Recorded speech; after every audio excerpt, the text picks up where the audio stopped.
사이다 무비튼. 내 나이 30에 부모님이 사고로 세상을 떠나셨다. 나는 미혼이었으나 남동생은 결혼해서 아이도 있었다. 현역으로 일을 하시던 아버지의 수입이 꽤나 높았기에 손해배상금도 꽤나 많이 나왔다.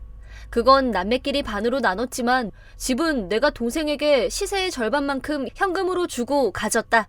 부모님이 방이 2개 딸린 집으로 이사간 지 얼마 안 된 상태이기도 했고 남동생은 가족들이 있어 필요 없다고 했기 때문이기도 하다. 생명보험금도 꽤 많이 나왔고 그것도 반으로 나눠 남동생에게 수억을 건넸다. 수억이면 거의 생애소득에 가까울 텐데 어떻게 쓰려나 싶었는데 올케의 권유로 회사를 그만두었다. 그야 당장 수준의 돈이 있어도 계속 쓰면 당연히 돈은 줄어들게 될 텐데 괜찮겠냐고 일단 연락은 해봤는데 동생네 회사는 야근 수당도 안 주면서 일은 일대로 시키고 너무 박봉이라서 그랬다고 한다. 뭐 금전적인 여유도 생겼고 그렇게까지 스트레스가 심한 회사라면 그냥 그만두고 다른 일을 천천히 찾아보는 것도 괜찮겠거니 했다. 게다가 일을 그만둬도 평생 무직으로 살 것도 아닐 테고 동생이 아직 일을 계속한다면 집도 살 수 있을 테니 사치만 안 부리면 괜찮을 거라고 생각했다. 그 후 나도 괜찮은 남자를 만나 연애를 시작했다. 그리고 그대로 결혼에 꼴이 나게 되었다. 내게는 이미 부모님이 없기도 하니 결혼식은 생략하고 혼인신고만 한 뒤 그의 부모님들과 소소한 식사 자리를 가졌다. 남편은 만난 적도 없는 돌아가신 부모님을 엄청 소중하게 생각하고 매달 함께 성묘를 가질 정도로 마음이 착한 사람이다. 시부모님들도 남편의 성격과 닮아 매우 온화하신 분들이라 부모님이 돌아가신 내게 있어서는 둘도 없는 존재가 되었다. 그러던 때에 남편 회사에서 정급 명령이 떨어졌다. 함께 가야 할지 혼자만 가야 할지 남편은 고민했지만 나는 당연히 따라가겠다는 선택을 했다. 당시 상속했던 집은 시세가 떨어져 그냥 가지고 있었지만 부동산에서 이쪽 동네가 붐이라서 지금이라면 비싸게 팔 수 있다 라는 말을 듣고 반신반의하며 물건을 내놓았는데 바로 팔려나가 깜짝 놀랐다. 심지어 깨끗한 상태이긴 해도 중고 물건인데 신축대 가격과 비슷하게 받았다. 남편은 내가 부모님께 재산을 상속받은 사실도 당연히 알고 있었지만 돈이 안 드는 취미를 가지고 있어. 부모님이 남겨주신 재산은 당신이 잘 간직하고 있어. 앞으로 아이가 생기면 그 아이에게 써도 되고 당신은 내가 열심히 먹여 살릴 테니까 라고 말해주었다. 애초에 나도 유행하는 물건이나 여러 사치품에는 큰 관심도 없어서 정말 아이가 태어나면 그때 써야겠다고 생각하고 있었다.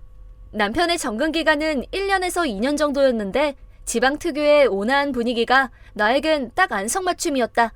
대도시처럼 도보권에 큰 가게들이 있는 것도 아니었지만 이웃분들이 친절하고 서로 사이들도 좋아 밭에서 수확한 채소 등을 나눠주시는 등 정이 넘치는 동네였다. 나는 사람들과의 교류를 원해 매주 3번 정도 알바를 하고 그 외에는 남편과 시간을 보내며 살고 있었다.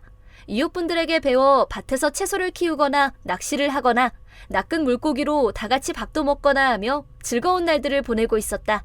내가 그러고 지내는 동안 동생네는 그 지역에서 바로 졸부대열에 합류했다고 한다. 집도 사고 사람들과 파티도 벌이고 동생의 다음 직업은 외제차 딜러에 본인 차도 외제차라고 아이들은 다 사립중학교에 보냈다고 한다. 동생의 일은 잘 풀리고 있는지는 모르겠고 너무 헤프게 쓰는 감은 있었지만 뭐 알아서 하겠지 라고 생각하고 있었다. 그러다 1년 후에 동생네 부부가 살고 있는 지역에서 큰 지진이 발생해 액상화로 큰 피해를 입었다고 한다. 집이 기울어 수리비는 1억이 넘게 들었지만 방탕한 생활을 보내다 보니 돈이 하나도 없다며 올케가 내게 부모님이 살던 그 집에서 살게 해달라는 전화를 해왔다. 당연히 지진 피해를 맞은 건 가슴 아픈 일이고 살아있는 것만으로도 정말 다행이다.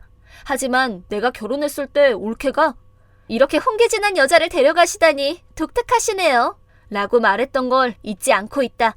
게다가 형님 나이 먹고 드레스 입어봐야 쪽팔리기만 할 거고 결혼식도 안 올리실 거니까 축의도 안 해도 되죠? 라며 축의금도 축하한다는 말조차도 없었다. 물론 남동생도 똑같이 나쁘다. 그런 올케에게 아무 말도 못했으니까.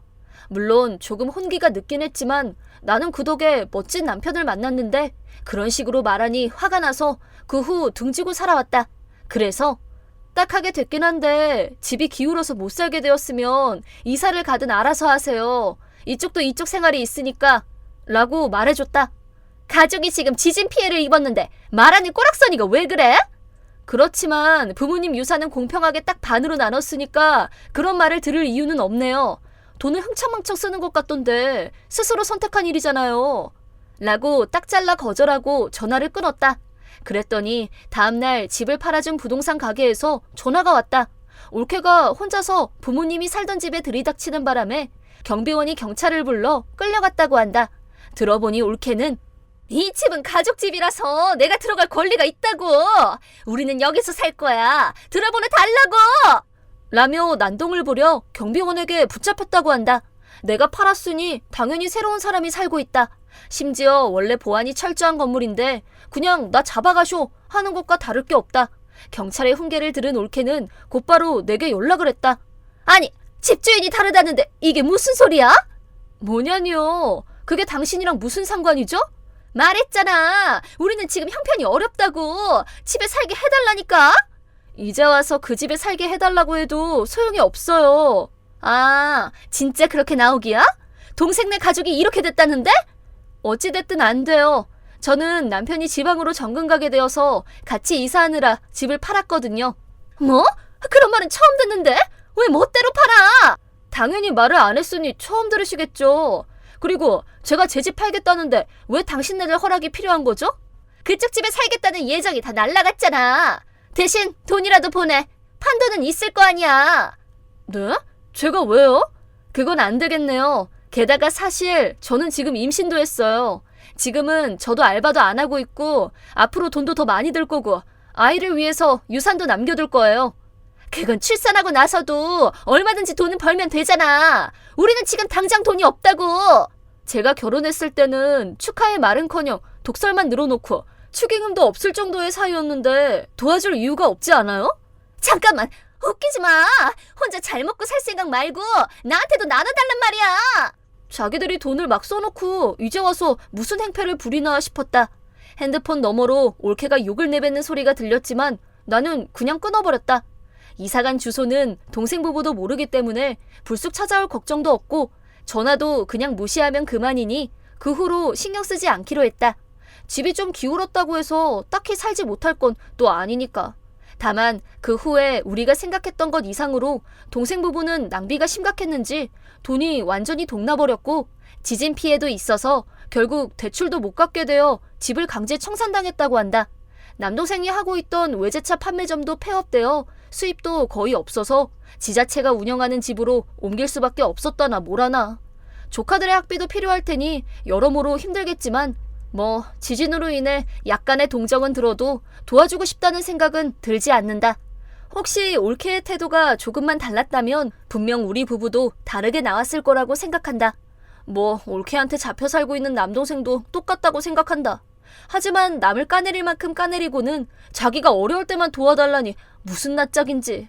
힘들긴 하겠지만 그런 여자를 고른 동생도 참 보는 눈이 없구나 하며 포기하고 살고 있다. 이번 영상은 어떠셨나요? 재밌게 보셨다면 구독, 좋아요에 댓글까지 달아주시면 감사하겠습니다. 그럼 다음 영상에서 만나요.